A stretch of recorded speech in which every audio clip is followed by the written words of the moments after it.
channel.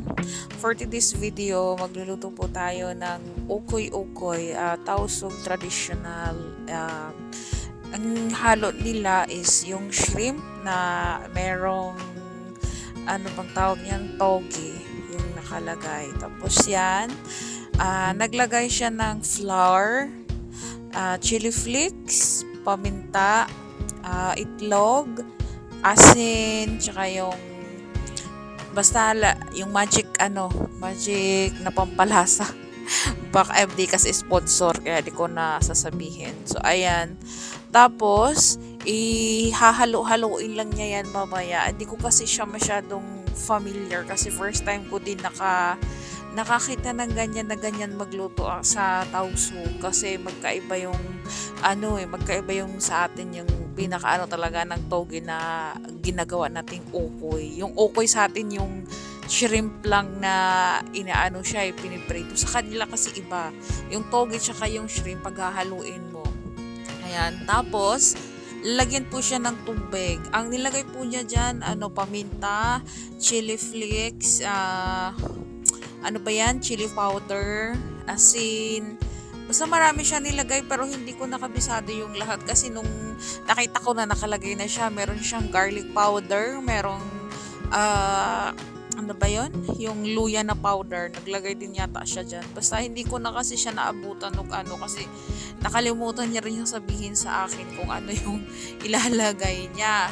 So, hinulaan ko na lang pero sinabi rin naman niya yung nilagay niya. Tapos yan, halo-haluin lang siya hanggang sa mag-mix yung hipon, tsaka yung mga yung mga nilagay. Tapos, ang sunod niyan, habang hinuhugasan niya yung toge, ilalagay niya yung toge dyan sa pinaka ng flour. Tapos, halo-haluin lang din siya. Yan, hintayin muna natin matapos yon. Yan, halo-haluin lang niya yan dyan. Yan. Dalawang yan, yung parang box na toge dito sa Kuwait. Ewan ko sa Pinas kung gano'ng karami kapag First time ko kasi makaano din ng ganitong style na luto actually ba. Tapos, yan. Hahalo-haluin lang yan siya. Dalawang box kasi medyo marami kasi requested by kapitbahay, Charis. Hindi. Lang. Gusto lang ng kasama namin sa bahay magluto ng ganyan. Kaya iba-vlog na namin. Tapos yan, nilagyan siya ng ulit ng asin. Siguro kulang yung feel niya na kulang yung panlasa. Ako lang talaga yung taga-video dyan. Tapos siya yung tanggagawa.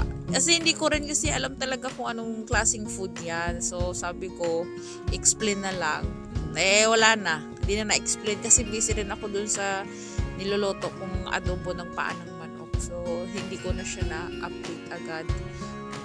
Ayan, dinagdagan niya ng flour kasi parang konti lang daw yung flour.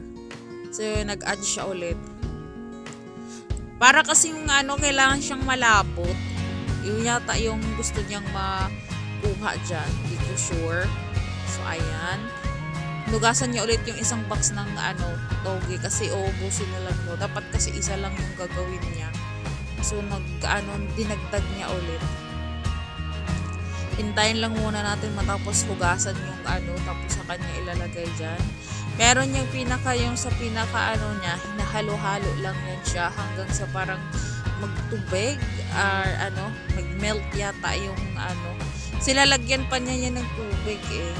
So yan, wait lang natin na mailagay niya lahat yung mga halo-halong hindi ko alam yung tawag siya. First time ko talagang makaano ng ganitong klaseng ukoy-ukoy. Kasi sa amin, sa Surigao, hindi siya ganyan. Yung ukoy talaga na maliit na na shrimp pa. Ayan.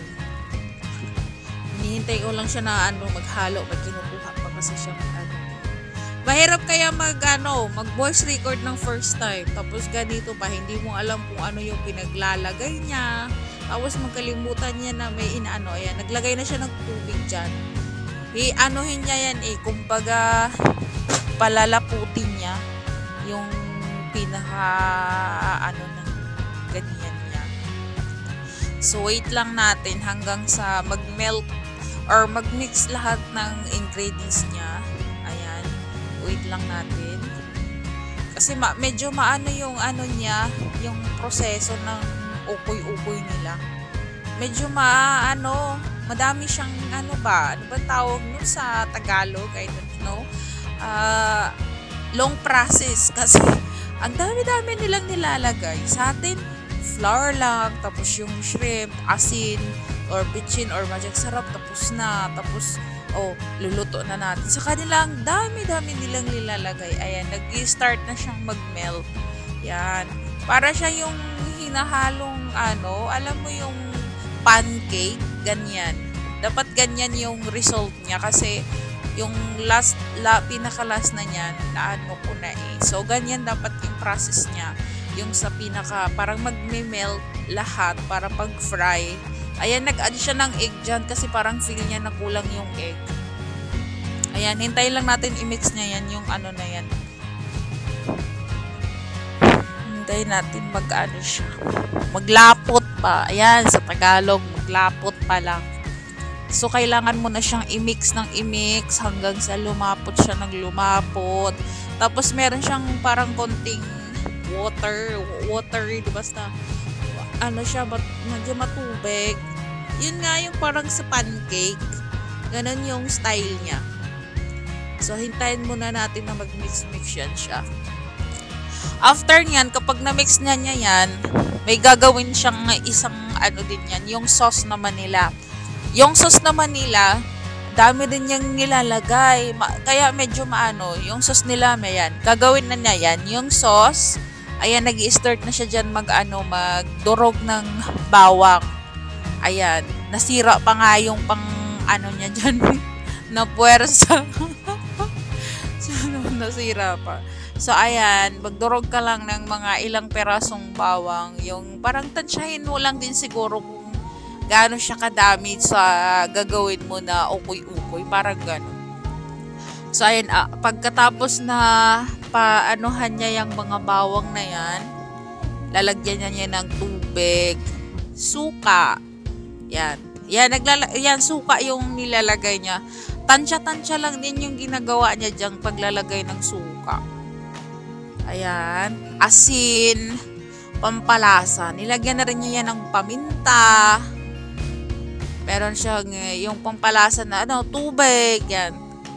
Pakukuluin kasi siya. Tapos, may ilalagay siya diyang flour. Yung flour na para pampalapot dyan. Tapos, yung lasa niyan, yung sauce na yan, ang niyan, matamis na maanghang-anghang. Parang ganun. Yan, naglagay siya ng paminta. Dapat paminta Taga-video lang kako kaya yan niya. Chili flakes, yan lang, optional yan lang kung gusto nyo siya ng maanghang na maanghang. Kasi mahilig sila maanghang eh. Dati hindi ako mahilig sa maanghang, pero syempre nung nag-asawa na ako na mahilig ng sili, parang na-adapt ko na din siya. So, pag yung food nila, yun na rin yung kinakain ko. Parang ganun.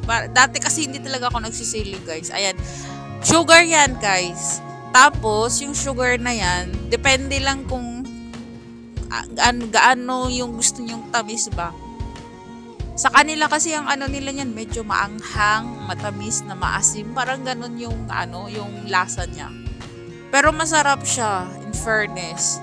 Ayan, magic sarap. Hindi po sponsor yan. Bakya naman. So, ayan. Imimix lang yan. Tapos, isasalang yan. Yan, tinikman nyo muna. Isasalang po yan. Pakukuluin niya yan. Tapos, kapag kumulo na siya ng kumulo, sa kanya ilalagay yung pinaka last part ng ng sauce. Ayan, nagdagdag siya ng sugar dyan. Yung last part ng na yan, yung parang flour na tinunaw siya sa tubig para lumapot siya. Yun yung parang pinakalas na niya. So, ayan, hintayin lang muna natin na siya. Tapos, ayan. Ayan na siya. Nakasalang na. Ihintay na lang yan na kumulo ng kumulo. Saka ilalagay yung flour para siya, maglapot. So, ayan. Mga 10 minutes to 15 minutes namin yan pinakulo. And then, habang nagpapakulo siya, nagmimix na siya ng flour. 2 tablespoon of flour lang yung ginawa niya. Ayan, kumulo na siya. Pag kumulo na yan, yung kulong-kulo na talaga, saka mo ilagay yung flour na nilagyan ng tubig na para pampalapot. Masarap siya, promise. Dati kasi nung nasa ano kami, nung nasa parang in-invite kami ng ano nila yung parang group. First time ko din siya natikman na nagustuhan ko kasi yung sauce niya. Basta masarap yung sauce niya. Meron kasing iba, tayo kanya-kanya tayo ng taste na ayaw natin ng maasim, tapos ayaw natin na matamis na maanghang na maasim, ganun. Pero yung sauce niya, promise, pangkalahatan siya na lasa para sa akin. Iwan ko lang sa iba, pero sa akin kasi masarap talaga siya. Kahit first time ko siyang natikman. So ngayon, at least nakita ko na kung paano siya gawin. Medyo mahirap talaga kasi maraming proseso yung gagawin na sa kanya. So ayan, hinihintay lang namin siya na maglapot. Ayan, kulong-kulo na siya. Tapos after na yung kulong-kulo na siya, sakto lang lahat ng lasa, saka ka mag-prepare ng yan. Diyan natin ipiprito yung kanina na minix niya na yung toge tsaka yung shrimp. Yung shrimp doon, dinurog-durog pa niya yon bago niya nilagay sa sa flour. Hindi ko na naisama. So ayan, pagka nainit na yung kawali na may mantika, saka ka magprito. Ayan. Tansya-tansya lang din yung prito na dyan. Wala nang sukat-sukat. Wala nang sukat-sukat. Ay, excuse me po. Ayan, wala lang siyang sukat-sukat dyan. Basta, kung ano na yung mo-form niya, yun na yun. O, di ba? Yan yung uso ngayon. Di na kailangan ng sukat-sukat. Yan. Kahit anong forma yan, yung importante, maprito yan. O, di ba? Iba yarn. O, yan. Tapos hintayin lang natin siya mag golden brown para mas medyo crispy yung pagka luto niya. Masarap siya, guys, promise. Try nyo din minsan sa bahay niyo yung ka ng ibang ng food, hindi lang yung puro Bisaya na food or Tagalog na food. Sometimes we make homemade yung ibang yung mga delicacies ng mga Muslim or like Arab country, yung mga taga Hong Kong, yung mga ganun, Dubai, parang na-experience mo na ganito pala yung lasa na kahit nasa video mo lang siya makikita, at least matitikman mo siya sa sarili mong version. Kasi syempre, lahat naman ng pagluluto may sarili-sariling version. So, eto, first time ko siyang kumbaga na makita na ganito pala siya ginagawa. Pero dati natikman ko na siya nung may nag-invite talaga sa amin dun sa group niya. So ito at least ngayon na yung asawa ko na talaga yung mismo nagluluto. So alam ko na kung gaano pala talaga kahirap. Maproseso siya, oo, pero yung lasa, promise, hindi ka magsisisi. Masarap siya. Pang merienda.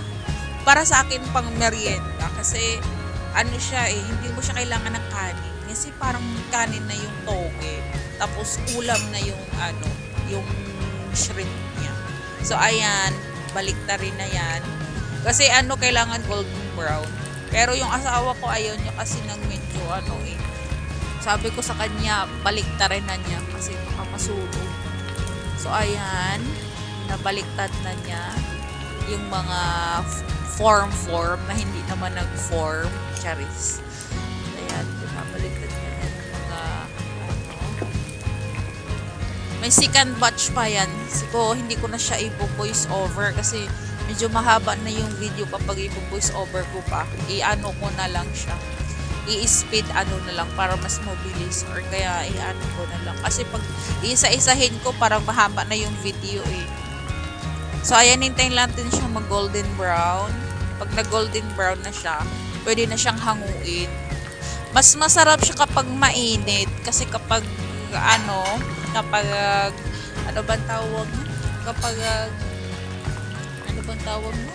pag malamig, hindi siya masarap. So ayan na siya. Golden brown na yan. Hindi pa nga masyado Hintayin lang natin tapos saka natin hanguin.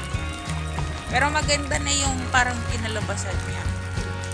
Pasensya na sa voice over. First time ko talagang mag voice over. Hindi po ako sanay mag voice over. Tapos yung asawa ko ayaw din niya. So nagtry lang ako kasi para naman mag-improve naman yung ano. Kasi first time po talaga namin mag-vlog. So nagtry ako mag voice over kung okay ba or hindi ba. Bahala na kung ano yung masasabi nyo basta nag voice over, charis. O, diba? Pag medyo gamay-gamay na yung pag voice over, edi tuloy-tuloy na. Para mas maganda yung ano, diba? So, ayan. Nag golden brown siya. Masarap talaga siya, promise. Try nyo din minsan sa bahay.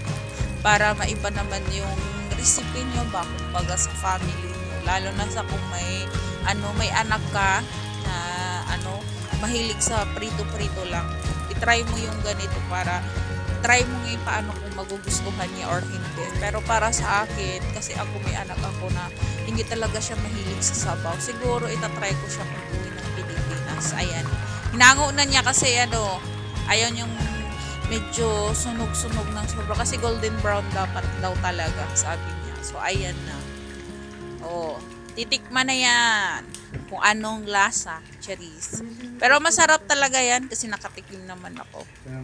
Try nyo po sa bahay nyo at i-share nyo din po sa amin kung nagustuhan nyo yung yung recipe.